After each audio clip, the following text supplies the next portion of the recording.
who's one of our chief planners and who's going to be very instrumental in this process.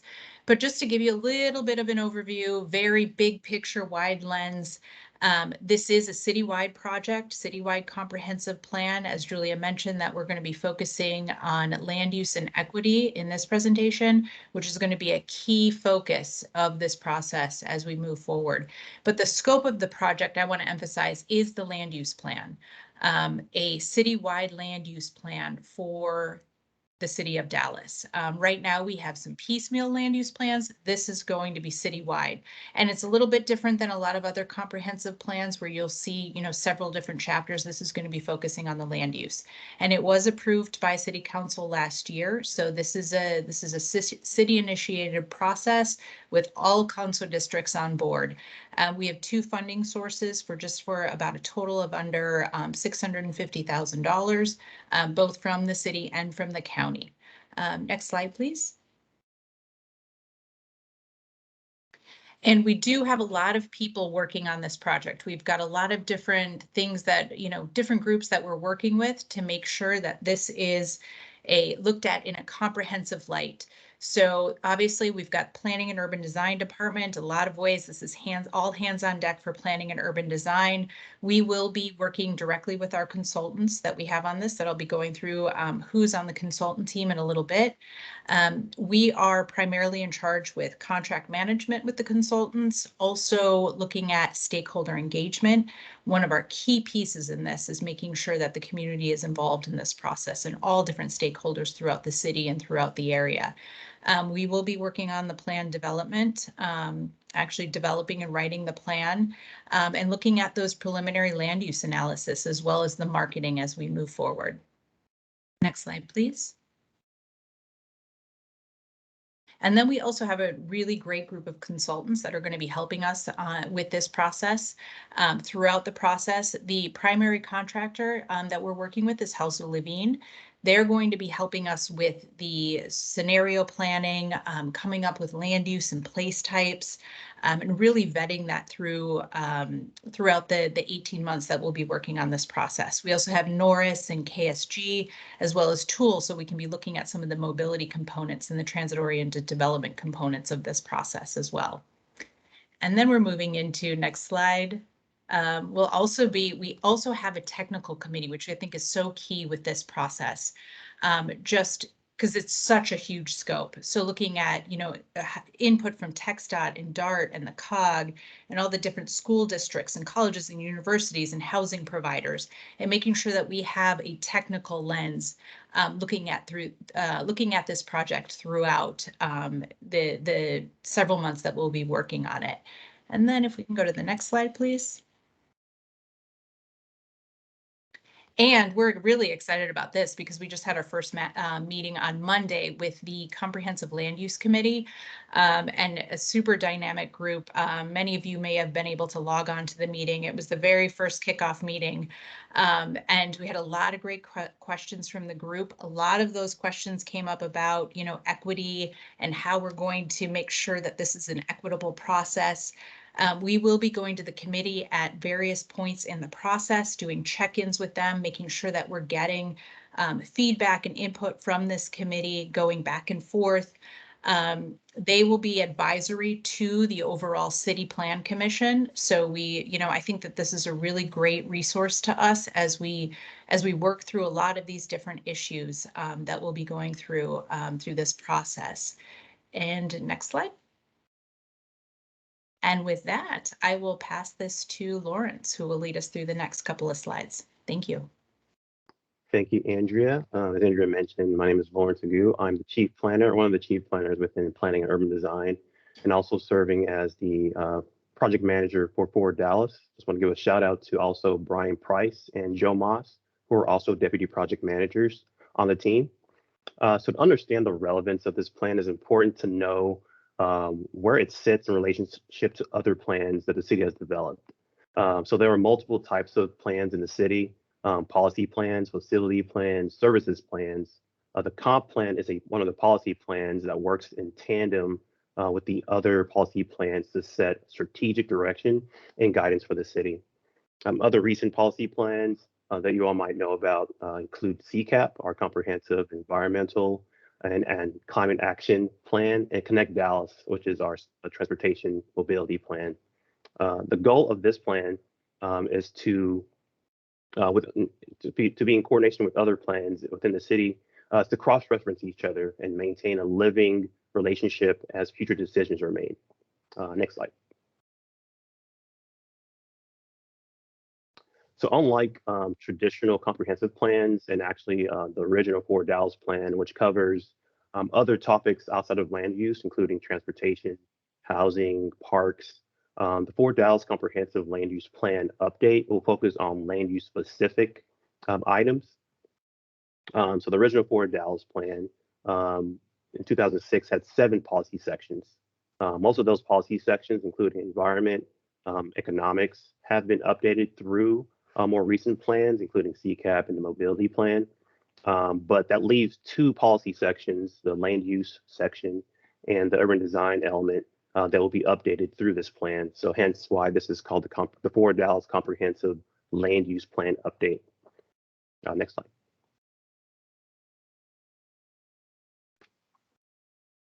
So in continuing our discussion about ForwardDallas, the original ForwardDallas, and how it ties in with other plans, staff and the community have faced a few challenges in terms of looking at the previous plan.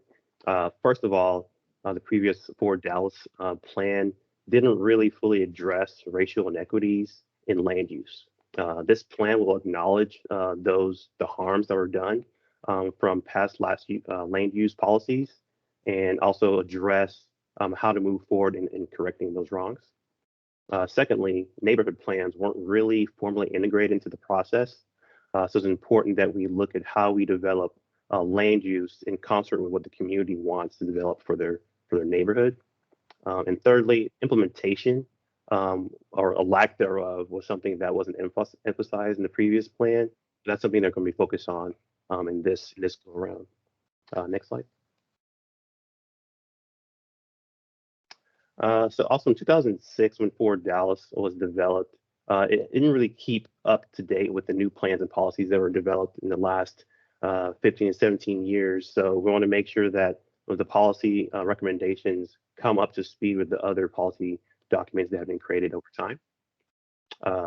Fifthly, the land use vision doesn't really represent the public's desires since those were developed in 2006. And then lastly, we want to make sure we account for how much the city has changed since 2006. I think to put that in perspective, in 2007, the iPhone was created, which changed the way that we communicate and ingest data. 2008, the housing crash occurred, which changed the way housing finances happens. In 2009, Uber was founded, which changed the way that transportation occurs, aka mobility as a service. And 2010 to now represents some of the most severe natural disasters and climate changes that we've seen in modern history. So it's important that we look into what's happened since 2006 and make sure we address that today. Next slide, please. So land use is closely related and ties with other topics that we face in the city. That includes, for example, industrial uses being by residential uses, which ties into health and equity. It's important that we look at how those combinations of land use affect different communities in the city. And then also too, looking at the housing challenges that we see in the city, it's important that the ForwardDallas Land Use Plan update looks at how land uses are organized, because some organization can lead to gentrification, and we want to make sure we avoid that. Next slide.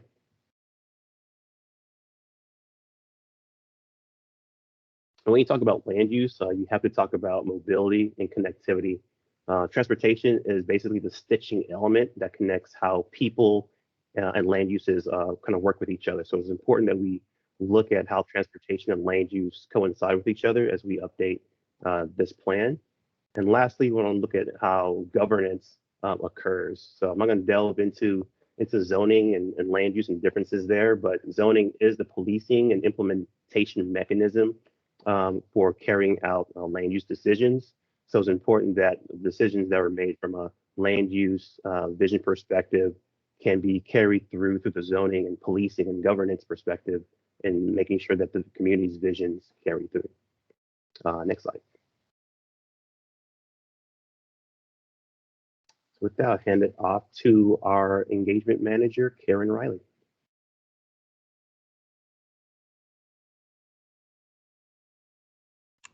Hello and welcome. My name is Karen Riley, and I am the manager of Service Area Planning with the Planning and Urban Design Department.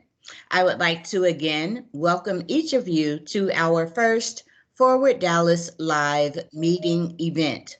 I am extremely proud and honored to introduce the members of our esteemed and distinguished panel.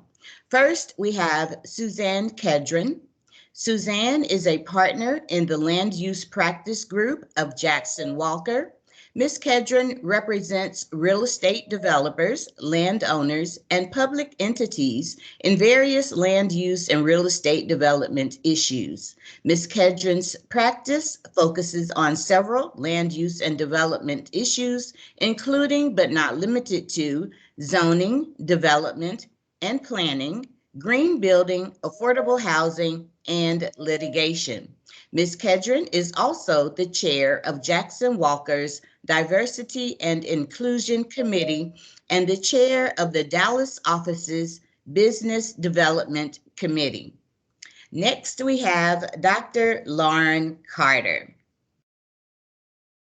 Dr. Carter is the founder and CEO of C-Suite Consulting, where she works to foster equity through community-based solutions, strategy development, research, and capacity building to make urban spaces where people can live, work, and play.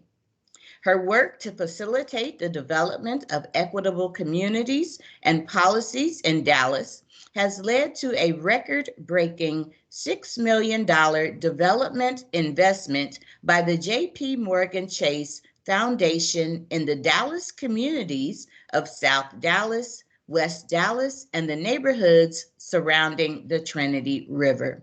Dr. Carter also led the development process for the upcoming Southern Gateway Deck Park during the COVID-19 pandemic, resulting in a community-driven plan which leveraged over $80 million in infrastructure investment.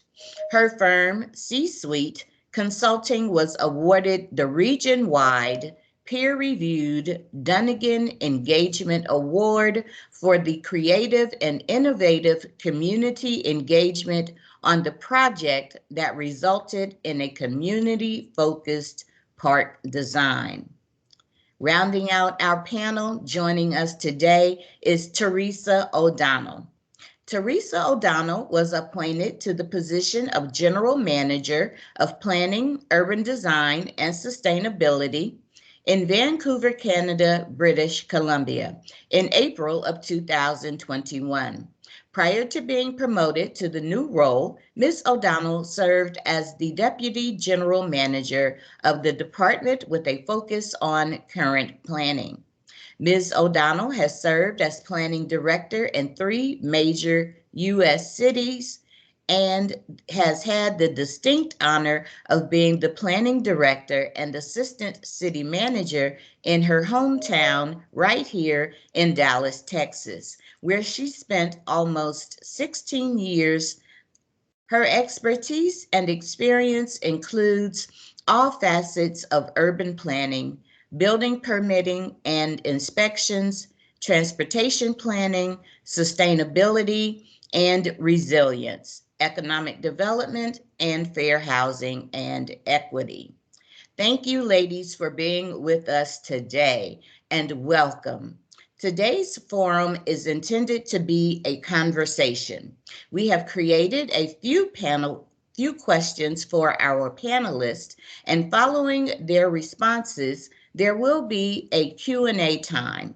However, if you have questions during the panelists' presentation, as has been stated, please feel free to utilize the chat feature and a staff member will bring it to my attention.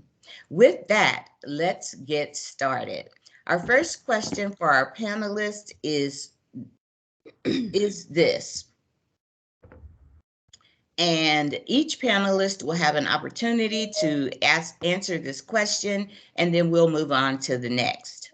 So our first question is, what is your current role and how does that relate to our topic today? And we'll start with Suzan. Suzan? Thank you, Karen.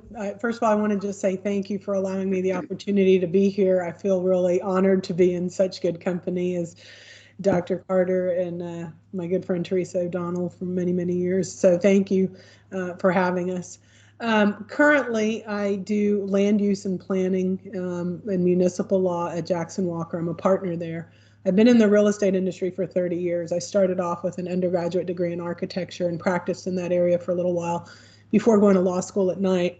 And I've been a practicing lawyer for, 24 years now. I start to feel really old. And then what was really interesting, about 2 years ago, I took over the role of our firm's chair of diversity and inclusion. And that really kind of brought everything all together for me. It brought, my love of architecture and the built environment, as well as, my commitment to diversity and inclusion all together on one platform. So for me, I think it's really a lot of fun, and it really helps kind of bridge the gap between, the roadmap of where we're going, which I think is really the important work that you all are doing here today, and then the community's needs as to where do they want to be and how do we help bring them together. And so for me, I see my job as bringing, my clients, which are mostly developers, together to be in line with the city's vision and the neighborhood's vision of creating a better environment. So that's kind of how I envision my role, and I'm really excited to do it every day. So thank you. Thank you. Dr. Carter. All right. Well, I have to echo Suzanne's response and thank you for the invitation to be here and on the panel with you ladies. It's an honor and a pleasure. So my work in Dallas so far has really been looking at the intersections of development, community priorities, and city resources. And like Suzanne, my background is very storied or a little bit different there in some of the expertise, where I started out as an engineer and really found out some issues with environmental justice and how things were cited and what different communities had to deal with and manage in their day-to-day lives regarding zoning. Then I went on to do some work in law and finally settled on urban planning and public policy that helped to bring everything together. And so in my work day-to-day, it's really looking at the complex challenges in urban planning and public policy, the competing interests, and really serving as a resource and helping to create actionable strategies, finding ways that plans can be implemented where the community's voice and their desires can be heard and meaningfully included, and where development can find their role as well, not just as a resource provider, but as a partner in developing communities in an equitable way.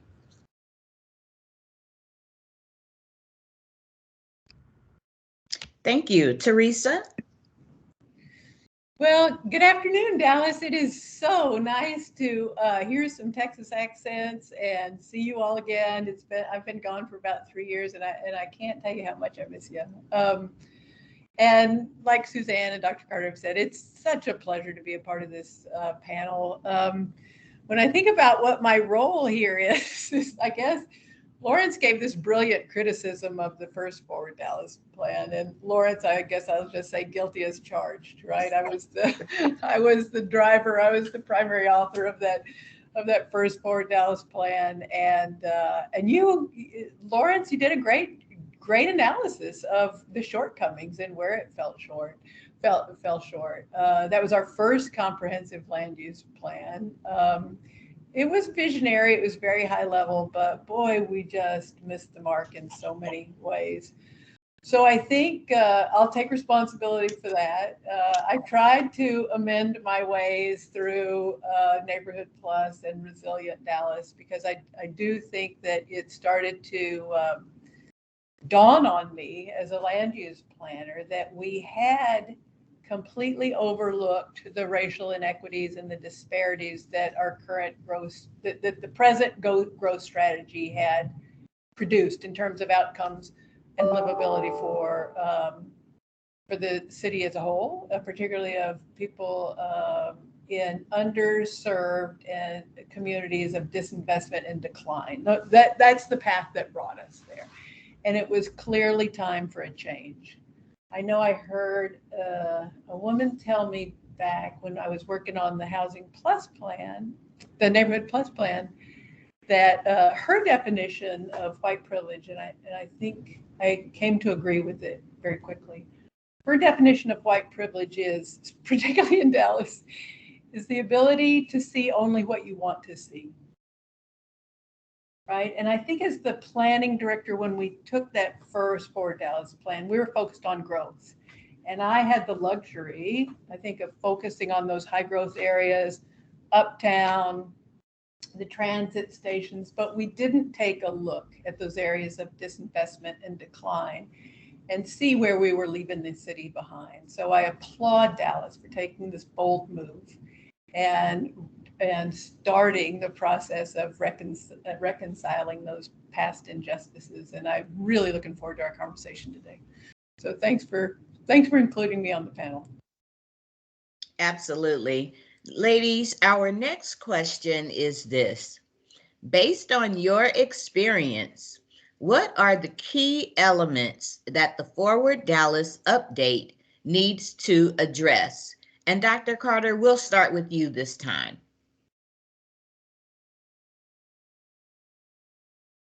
So I think Teresa hit the nail right on the head, is adding some context and nuance to the city's plan and making sure that the growth is inclusive of all residents. So what we've seen in some areas where plans may be in place or certain dollars may be directed to different neighborhoods, everyone is not getting the same access to benefits or investment.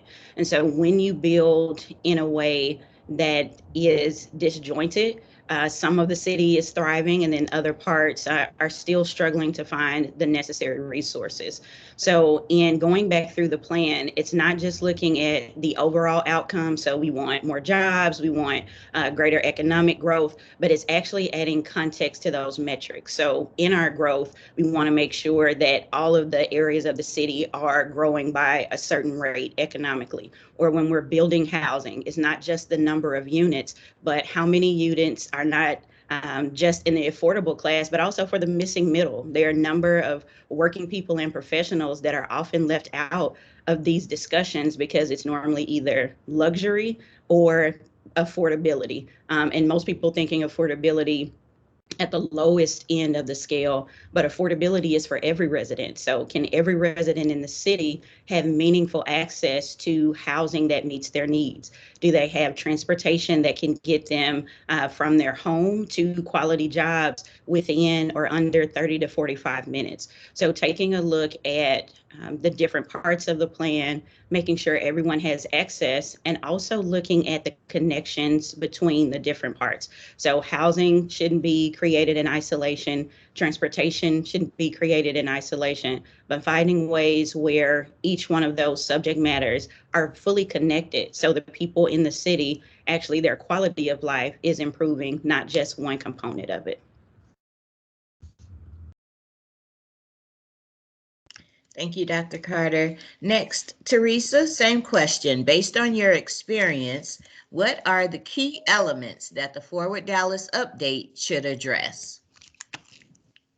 Well, I think you guys are on the right track for sure, and echo what Dr. Carter has to say. You know, Dallas for a long time, not just the city planning department, but the community at large is really focused on, you know, and I haven't been in Canada here for a couple of years now, really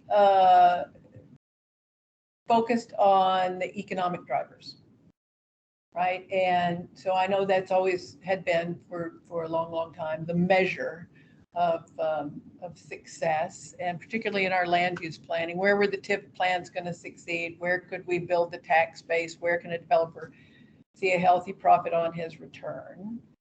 And that's still, of course, important. But if you broaden that lens to include an equitable lens and a resilient lens and a sustainability lens, I think that's where you can make the most ground, because I don't think that the city can afford to look at things through a single perspective anymore.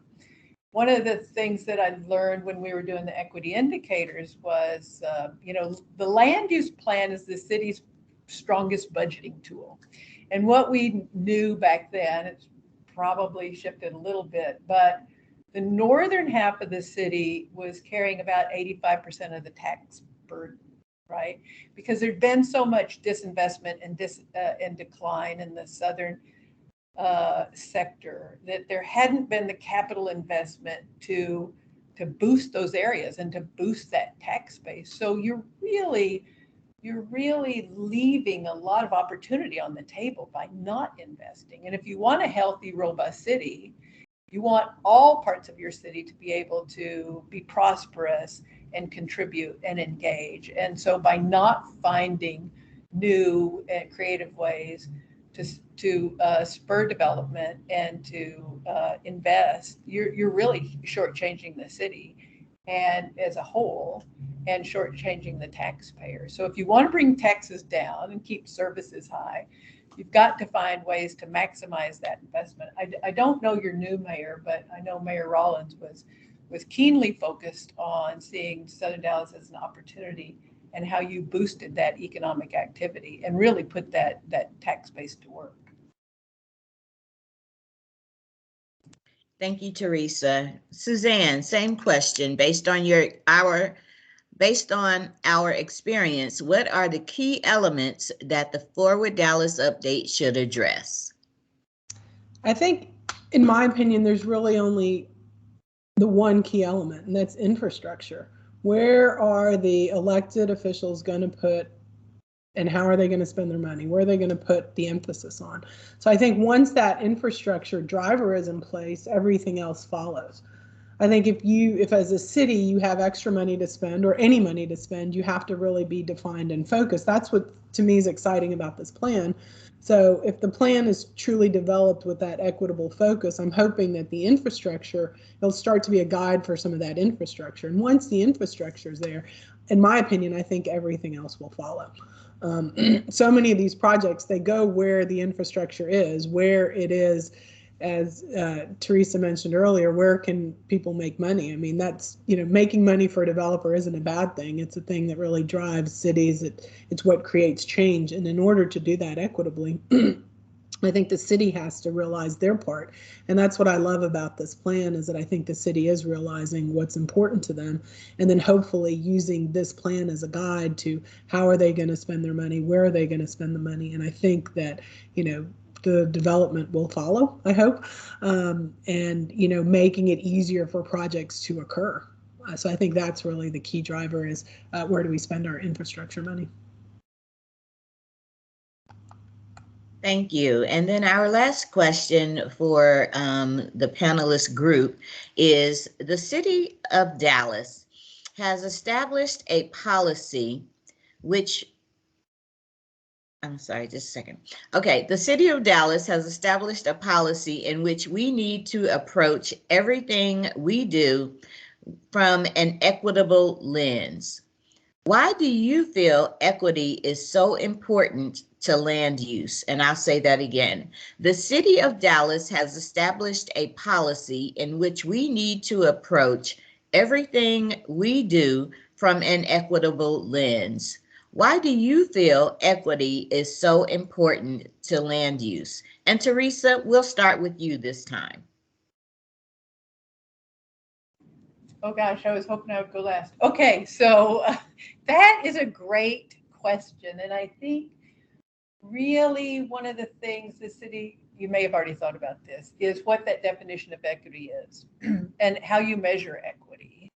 And understanding that equity is not equality, right? It's not equal, it's equitable. From my time there, I know going back to what Suzanne was talking about, past bond discussions always tried to cut up that bond program in 15 equal parts, right?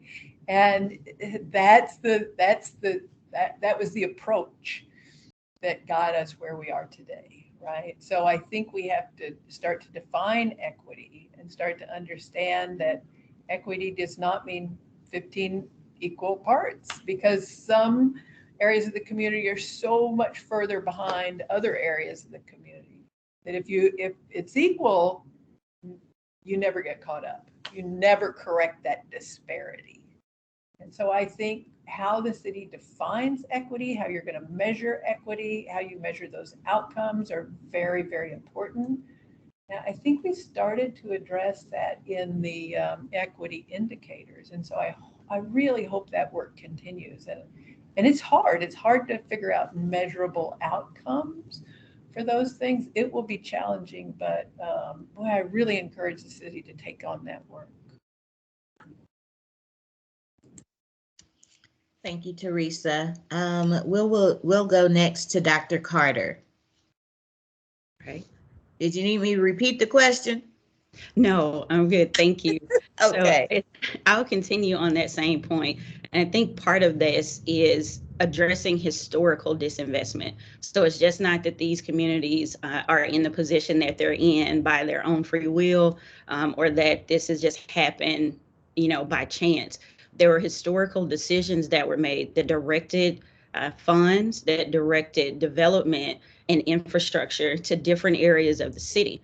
Some of those decisions also directed certain types of industries to different parts of or different sectors of the city. So if you look at the southern and western portions of the city, that's where the largest amount of industrial sites are located. If you look to the northern section, that's more where you have your business locations, or more of your larger business campuses. And so even thinking about redistributing some of the benefits and the burdens that currently exist in the city based on land use designations and zonings, that can help bring in new industry to different parts of the city and help diversify where companies are located. When you do that, again, that goes back to thinking about who's included in the city's growth, who has access to resources, to opportunities, and making sure that every citizen feels like they're included as the city moves forward.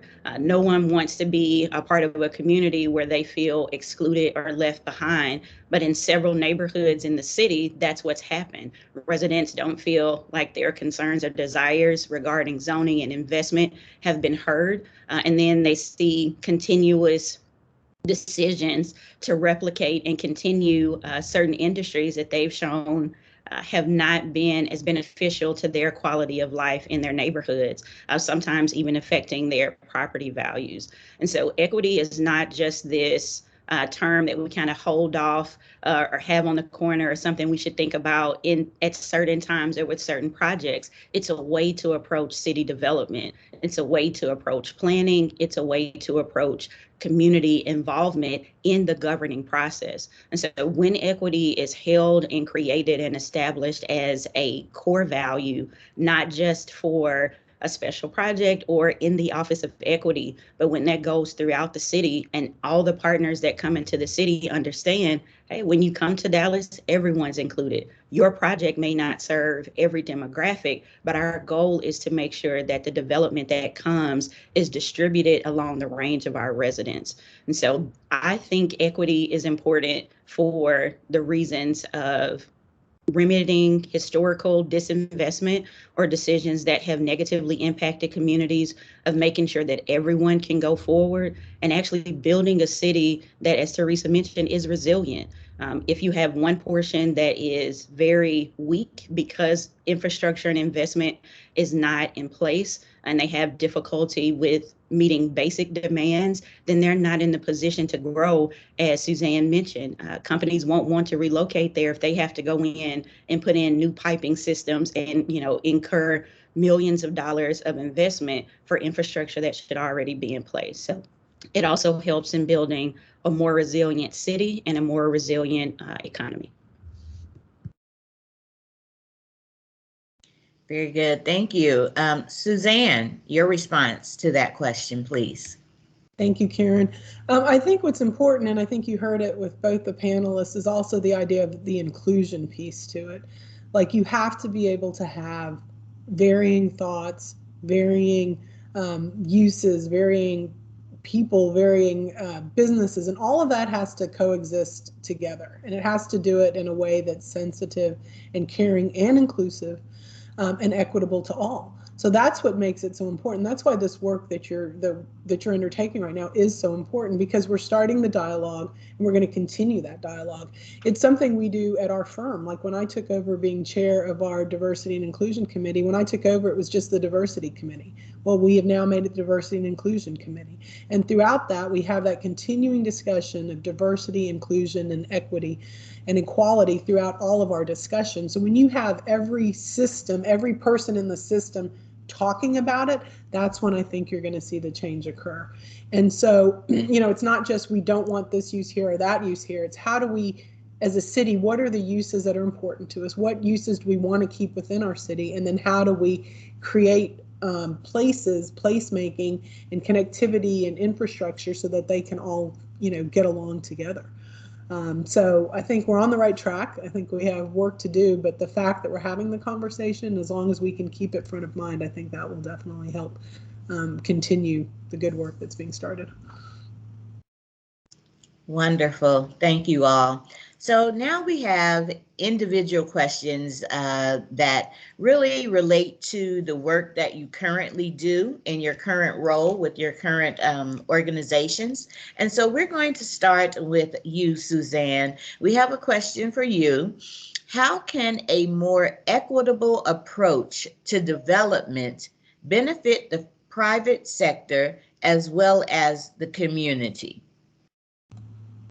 You know, I actually love this question, so thank you for sending it my way. You know, look, my clients are great, but they don't really, for the most part, try to go where they don't belong. So this is the city's opportunity to create places where you want to see this development. I mean, they don't wake up saying, "Oh, let me figure out how to, you know, fit a square peg into a round hole." That's not what they're about. So this work creates that map. You know, it's setting out the agenda. What does the city want? How do we get there? And then saying, okay, industry, here's a path you need to follow to get there. So if you've got the best in class housing development and we need more housing there, how do we make that vision a reality so that people choose to invest there? If there are people that want to develop warehouses, how do we get that there? Or how do we create a mix? And so the equitable approach, I think, is really going to be driven from the top down. So our leadership needs to do that. Our leadership needs to say, this is what's important to us. Help us realize that vision. There also needs to be some flexibility. So if, you know, some of my clients with their bright ideas, you know, think of something that we might not have thought of when we're kind of, you know, painting this broad brush, there needs to be some give and take in the system for that. But really creating kind of the welcome mat, so to speak, for the things that you really want to see, I think that goes a long way for a city developing the way that it should. Because no city wants to be too heavy in warehouse, too heavy in multifamily, too heavy in office. You need a good mix for a city to work. And then also looking at some of those aging uses, and then, you know, do we redevelop them? Do we tear them down? Do we start over? But really setting the objectives that you want as a community out there so that the investment can choose to follow that, I think, is the right way to do it.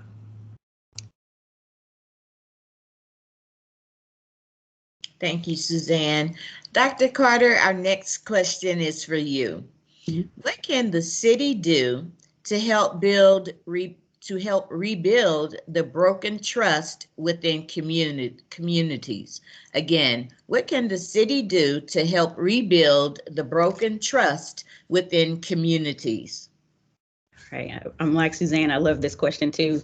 I think one of the things that you would do first is to listen. And you all have already started that in your process with the listening sessions, even adjusting some of the locations or times that you meet so people can actually be involved and participate. And then also assess, and we saw some of that in the opening presentation, but assess what outcomes have resulted from your previous plan. Where are the disparities? What has worked and how can you leverage that? Or where have you listened to communities and incorporating that into the city's approach and identifying different uses and incorporating that into your overall zoning plan? Highlight those things.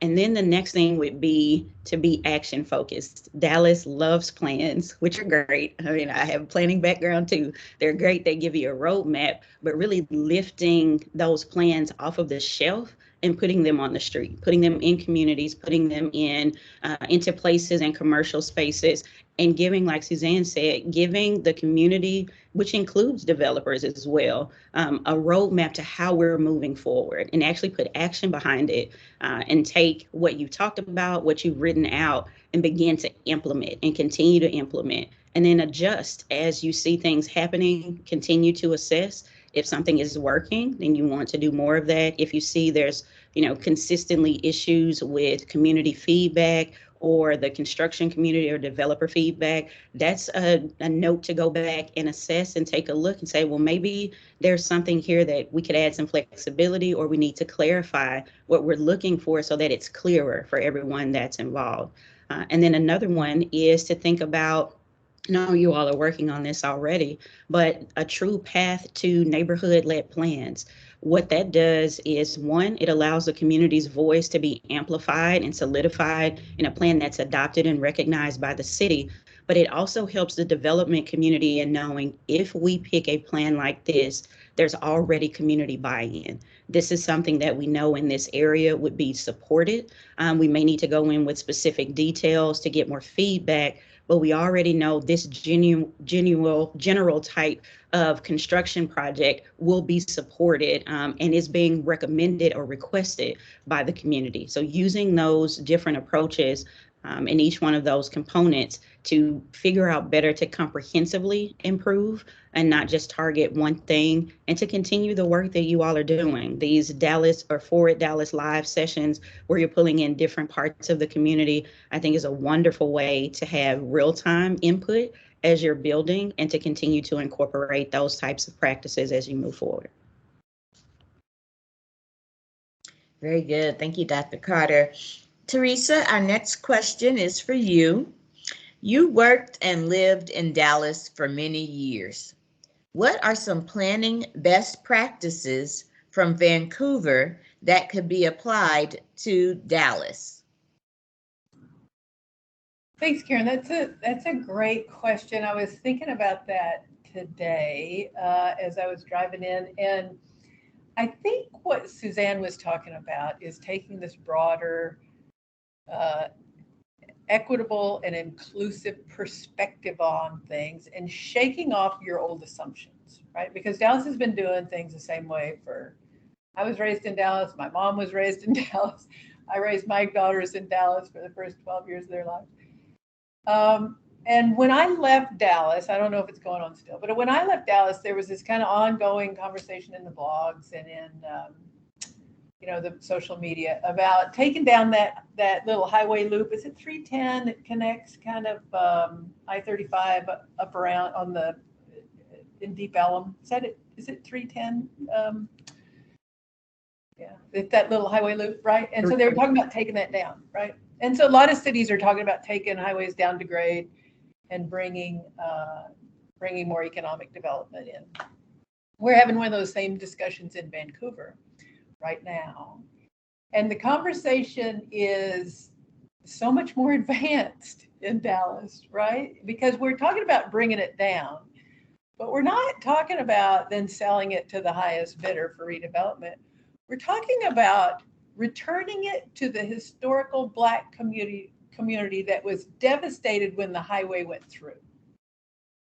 And we're asking ourselves and the provincial government and the federal government, what was their role in decimating that community, and how can they contribute financially to bring that highway down to grade, and creating the necessary investment, like you were saying, Dr. Carter and Suzan. What's the necessary investment to remediate the environmental degradation, return that land to kind of a productive EPA standards, if you will, and provide the necessary infrastructure to make that land economically viable, but returning it to the Black community from which it was taken, right? And I gotta think that conversation would not occur in Dallas today, but because the assumption is we take the highway down and we'd buy it from TxDOT and then we'd RFP it. you know, and one of Suzanne's rich clients would come in and buy it and do a mixed use development with office, with retail at grade and office and condos, right? But to think about through an equity lens, should that land be returned to the community that was displaced when it first came through? So I think those are the kind of assumptions that we don't think about in Dallas, right? And so kind of broadening that perspective, broaden our thinking, talking to the African American community and saying, what would be equitable here? What would be the appropriate resolution of this land? So that's kind of bold thinking, and I hope you can start. I'm not saying you'll get there, but I hope you can start to have some of those conversations in Dallas. Very good. Thank you all. We have one more set of questions before we move into the overall Q&A. And so I will start the second question with Dr. Carter. Piggybacking off of the question posed to Suzanne, how have you seen other cities tackle equitable development that will benefit the private sector? All right, so I'll jump, actually, before I answer that one, I do want to offer something with Teresa. So I will say you will be proud of Dallas. There's been some work on the equitable development pathway with several different projects, but one was community-driven growth a few years ago, and then one that's more direct to the bridge idea is the Southern Gateway Park. And that's a part of that equitable development plan that we worked on. Wonderful design. We're really reconnecting the east and west sides of Oak Cliff that were bisected when Highway 35 came through. So we're trying to catch up. We may be a little bit behind where you all are, but we're starting those conversations. It's really been refreshing to be a part of that work and to see Dallas trying some new things there. One of the things I will say with cities moving forward, and I think this goes back to Suzanne's point earlier, is having concrete policies in place, but also allowing some flexibility if a new idea comes through, or if there's something that's a new method or a new approach that could be profitable for the firms, but also incorporate an equitable value to the community. And in doing that, really what other communities have done is establishing policies, but then again, also having metric evaluation. So here's what we'd like to do, but how are we tracking the result of our work? So with Pittsburgh, one of the things that they've done is looking at wage ordinances. So the jobs that do come in offer a living wage to their community, and working with new developers and new companies that are bringing jobs to their city to make sure that their residents can live off of, a 40-hour work week and not have to have two jobs to afford, basic amenities or needs. Then in Austin, they've taken more of a performance-based approach. So as businesses come in and they'd either like to expand or create new projects in the city, creating some minimum thresholds of what needs to be provided to their community members. Some of those things, again, are looking at living wages, different types of benefits, and then also looking at the history of the businesses. So how have they worked with communities of color before? What are their contracting practices? Do they include businesses that are owned or designated as minority-owned, women-owned, veteran-owned businesses? Are they incorporating and helping to invigorate the current economy when they come in? Really building more towards an investment of the companies into the communities that they're working within. And then New Orleans also has one example of that. When they were looking at bidding, they had some policies in place, but then they looked at the results of their current RFPs and saw that most businesses of color that were looking to be a part of their processes were either not qualified or left out. And so they did some research and found out that one of the biggest things were that they weren't DBE qualified. And so they worked with them to get those qualifications and helped to build their capacity. So the solutions will vary based on what the projects are, based on what the city sees. But again, that's going back to establishing some practices, maintaining flexibility. So you encourage the development community to work with you and not feel so constrained that they can't make a profit by meeting every requirement, but also making sure that there's an equitable approach. It's not only profit, but how are you providing value and increasing the quality of the community that you're coming to develop within? Thank you, Dr. Carter. So our next question for you, Suzan, is what role do elected officials play in a process like this? Well, the buck stops on their desk. It really does. I mean, they were elected, they were entrusted by the citizenry to lead their districts as well as the city as a whole. And it's incumbent upon them to know who their colleagues are, figure out how they get their votes, and figure out how to enhance the things in their particular communities that are of importance to them. I mean, their role is to set policy. And I think it goes beyond just the elected officials. It's also some of the appointed officials. The appointed officials don't set policy, but they are appointed by the elected officials who do. So they need to really work in concert to advance their agendas. And I'm really hopeful. I think our current council is awesome. And I think they're doing a good job. And so I think they have to just realize their responsibility. And it's not, often it is their first responsibility is their district, but it's also to the city as a whole. So the buck really does stop with on their desk. So, and I want to just say one thing real quick, just because it was someone on our team, Dr. Carter. We are helping you guys in the background on the deck park, and I'm excited about it. And I want to just give a little shout out to Myron Dornick on our team, who's helped with some of the agreements with the city. But again, that's just one small way that we're able to give back in the practice that we have to create that equitable solution. We have a lot of clients that are on the board of that project that are also helping. And I think that initial interest is really what's going to help even that community and that immediately surrounding there develop to see what it is they want. Do they want a Clyde, something similar to Clyde Warren? Do they want something different? And it's these discussions that are going to help that. But back to your initial question, the buck stops at the elected official's desk. Not one in particular. The district driver does help, but all of them collectively really create the city that we have right now. Very good, thank you. So we are approaching the 1 o'clock hour and realize that there are some people who may need to hop off. And so to keep us on track, I want to ask this final question to each of our panelists. And Teresa, I'm going to start with you.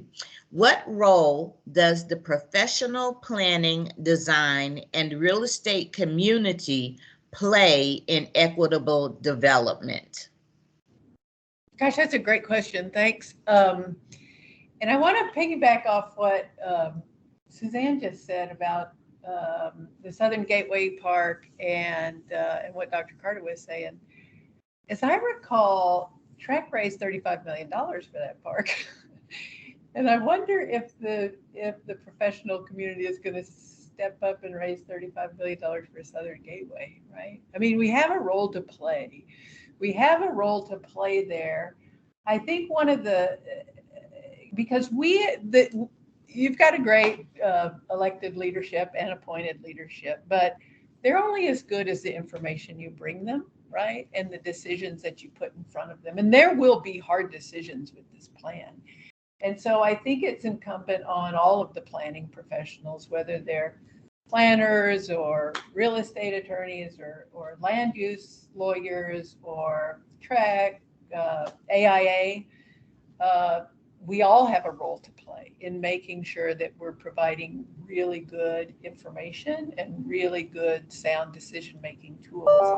I was really struck with how the kind of urban forestry community stepped up on the urban heat island strategy and providing, and I think it was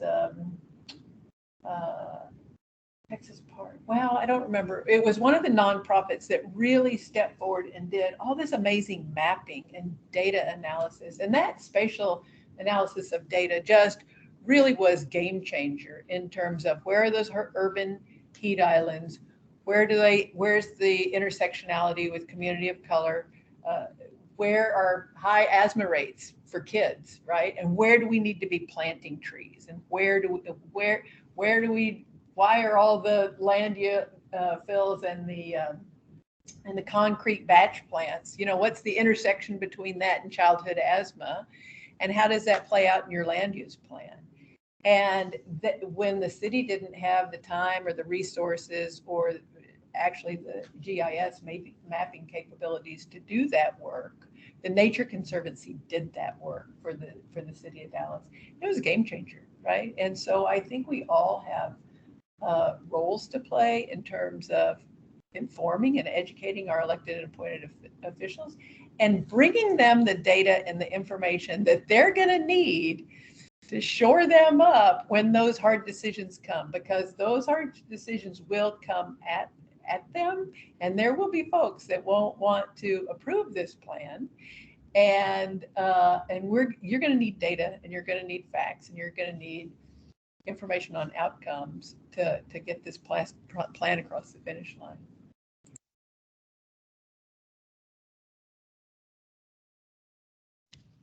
Thank you.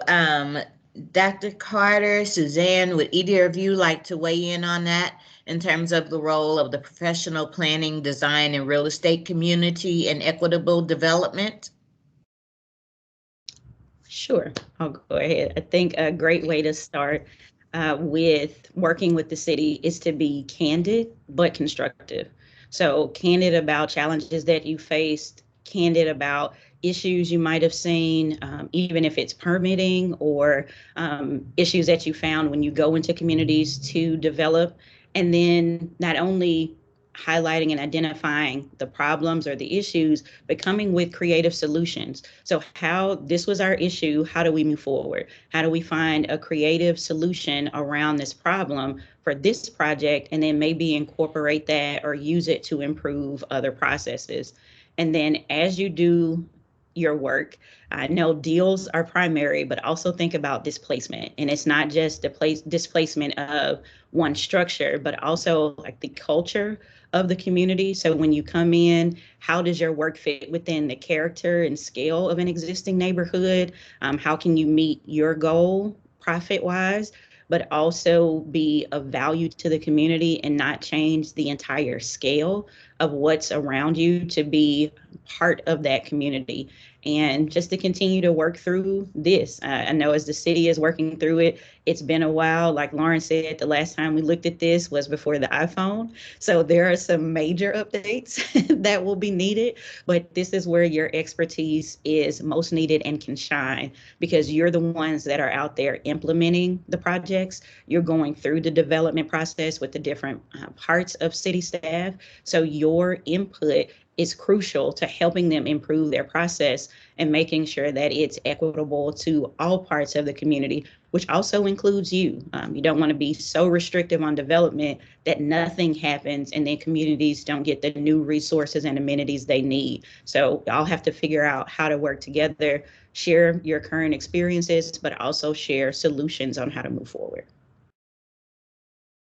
I agree with that, but I just want to leave it with one thing. I mean, each individual one of us has a social responsibility to, the task at hand, but also to the greater community and then the larger world. And that is really something that every time I pick up a project or I do something, I look at it with that lens. And so for me, that's how I try to approach the equity piece in the work that I do. It's that social responsibility, and that's something to me that I take very seriously. And I think if more people had that, I think it would work a little better. But I think that this plan and this work that we're doing here together collectively, it's the right group of people to help advance that. And I think that hopefully some of that intention or goodwill is infectious, and I hope that others can see it as a guide and something to kind of set the bar post at, that we can all meet that. So Very good. Thank you to each of our panelists. So now we are going to move into the overall question and answer session. We have gotten a number of very good questions in the chat. I will say we may not be able to get to all of them, but we will certainly do our best. And those we do not get to today, we will try to put a mechanism in place that we will be able to get a response to you if at all possible. So with that, I think that we may add Julia and Andrea to the screen. Very good. There are, and I just would like to say this, just to applaud the individuals who have chosen to be with us today and be a part of the call. We have had over 150 individuals who have signed on today. And so that just speaks to how important this issue of equitable development is. And not only that, I do believe that most of our guests today, while they did want to hear what we were doing with Forward Dallas, they certainly were interested in also in hearing what you panelists had to say as well. So with that, I'm going to go ahead with one of the questions that was in the chat. And that question is, how can this update be more successful in adopting a future land use map given the past resistance? Especially important given that an equitable future land use map would or could drive the location of future infrastructure. So again, how can this plan update be more successful in adopting a future land use map given the past resistance, especially important given that an equitable future land use map would drive the location of future infrastructure? And so which one of our panelists would like to answer that question? Teresa? Teresa, do you have any words of wisdom? I'm gonna leave it to the two other experts. No, I'm going to apologize to Julie and Andrea right now. I've had all these past planning directors living in Vancouver. They're always on social media telling me how to do my job. So I thought I am not gonna do that to those poor women. But I think it's going to be hard, right? It's going to be hard, and these will be hard decisions for the council. Things are the way they are for a reason, right? They didn't get this way by accident. They are, and a lot of people, even if they understand and acknowledge that it's not equitable, it's somehow working for them. And people resist change, right? So it's going to be hard, but I do think if you stick to kind of some data-driven analysis and you're focused on the right metrics, and you provide the right information in front of the council, I truly believe, like Suzanne, that this council will do the right thing. I think they understand their responsibility not only to their district but to the city at large, and it's going to be hard, but I think you guys have the right team in place to do it. So. Thank you, Teresa. So our next question is, how do we ensure that minority and small-scale developers are supported so they can also benefit economically from all of these City of Dallas plans? Suzanne, would you care to answer that question? I think it has to do with the ability to compete with, with resources. I mean, I think a lot of it is education. I know I personally am involved with the Real Estate Council and do a lot as far as education and it's like a pipeline issue. It's like for me, like when I look at a law firm, I was like, oh, well, our numbers need to be better. Well, it's also a pipeline issue. So we spend a lot of time giving back to, you know, scholarships and things like that. So you need to make sure that the small developers are able to compete with the sites, that understand where you can find them, that have the resources to complete the deal, have the financing available, have the ability to put the team together. I'm helping right now someone who's a dear friend of mine who I believe is on here, who shall remain nameless, but they are working on the city's housing challenge. And so we've offered some of our resources at a greatly reduced rate, but that's all of our social responsibility to do that. It's something the city wants the housing challenge to occur. I want to see this person wildly successful because they're young and they're going to be the next generation of people coming up. So until we put our money and our time and our talent, you know, where our mouth is, then it's not going to happen. So I think that's where, you know, they have to be in a position to compete. They have to be able in the position to, you know, and sometimes it's just the small deals. I have some small real estate investments that nothing that would, you know, remotely be appealing to anybody. That, you know, I'm upside down in half the time, but I figure on the exit I'll be okay. But it creates, the property I own creates housing. You know, we do a couple of other good things, but on my, you know, kind of micro scale. So again, I think it's a lot of it is the education and then the access to resources, you know, whether it be financing or putting the team together and having the ability to kind of create the deal so it makes sense to smaller developers as well. Thank you. We have another question in the chat, and as I said, they're coming in. So another question we have is, how do we stop the continued growth of warehouses in Dallas that takes land that can be used for housing needs?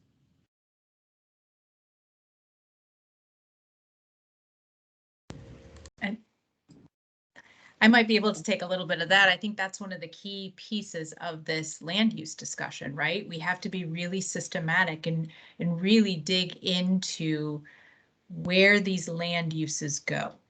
And, you know, we need to understand where we're at today, why we've gotten here, and where maybe some of these land uses need to be adjusted. Because as, you know, Suzanne was talking before, we do need to figure out places to accommodate all of these different types of land uses. But it is a matter of really thinking, and that's why I'm excited about doing this from a citywide perspective, is to be able to look at it, you know, outside of just districts or certain areas and look at how we're potentially redistributing some of these uses, maybe mixing some of these uses. I think a lot of times we haven't been thinking about, you know, we automatically think certain uses can't be next to each other, but maybe we need to move into thinking about how we develop some of those uses, or how we insist upon certain form or certain performance that comes out of these uses, that maybe that there could be some mixing and more compact so that there is more room in other areas for housing and for other types of different development. So I think we have to be really strategic about that, and we have that opportunity through the land use plan to look at that. And then I think we have to be really serious about, when we have that citywide vision through a land use plan, how do we follow up with the appropriate rezonings?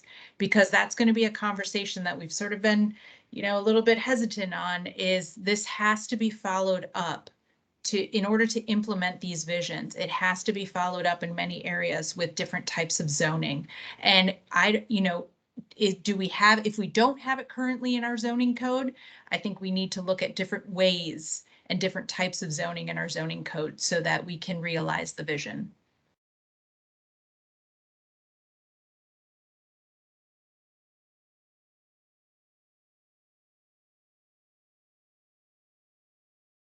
You're on mute, Karen. Thank you. I should know better. Okay, so I think we have one more question, and this one is for Teresa. Teresa, can you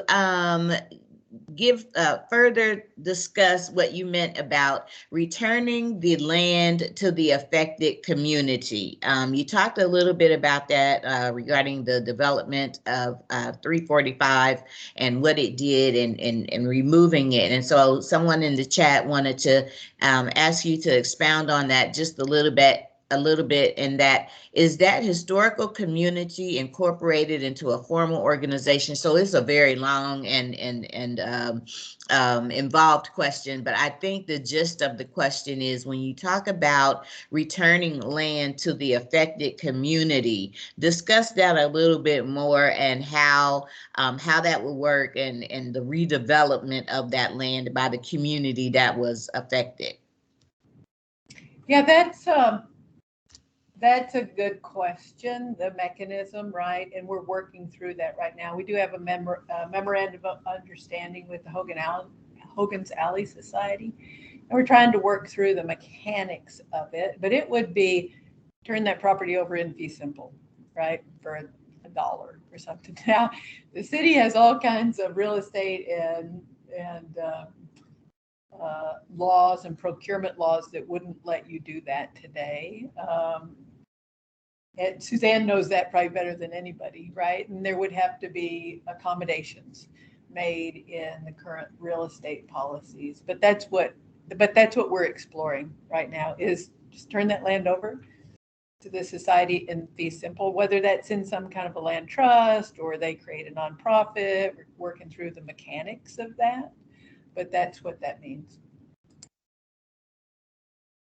And I'd like to add just a little bit to that, or what we've kind of explored through the Southern Gateway, where it won't be as far as ownership, physical ownership of it, or legal ownership, let me say that.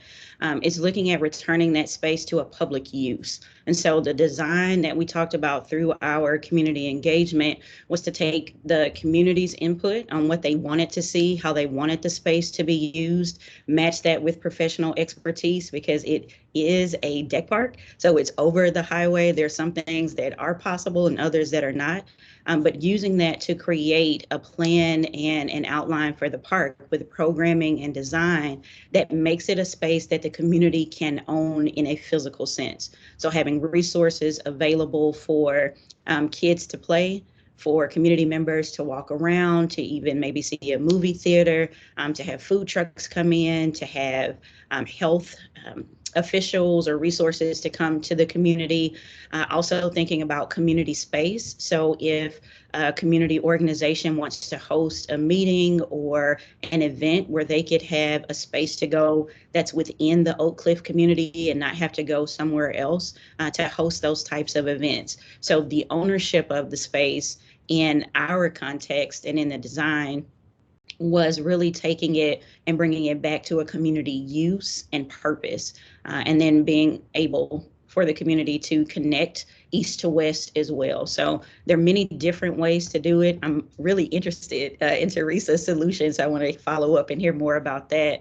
But in Dallas, the way that we've looked at doing that, where a highway has been the dividing factor, is to make it a public space again, and really a point of connection where those communities used to be able to talk and walk across, and there were businesses and residents that connected to create a space that resembles that, but it has a different face because it's a park.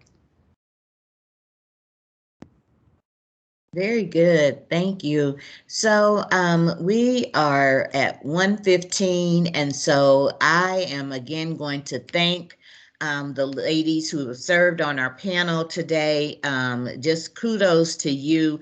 If I were in the room, I probably want to give you a hug, but I'm going to give you a great big hand clap because you all were wonderful, have done just a wonderful job in responding to our questions. So with that, I am going to turn it over to, thank you, Lawrence. I'm going to now turn it over to Julia Ryan, who will give us a few closing remarks, and we will conclude. And just again, thank you all so much for being with us today. Julia? Yeah, and again, thank you so much, panelists. This was a very great discussion. I am so happy to be a part of this wonderful group of people.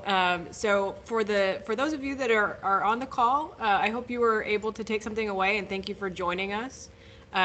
We are happy to come out to any of your organizations or neighborhoods to talk to you about Forward Dallas and get your thoughts about this. So please feel free to reach out to us. We have a number of ways that you can get involved through our website. So please stay tuned, and here's the information on staying involved, sign up to be part of the notification. And we also have a survey, so we look forward to hearing from you in the future. And thank you again for your time today.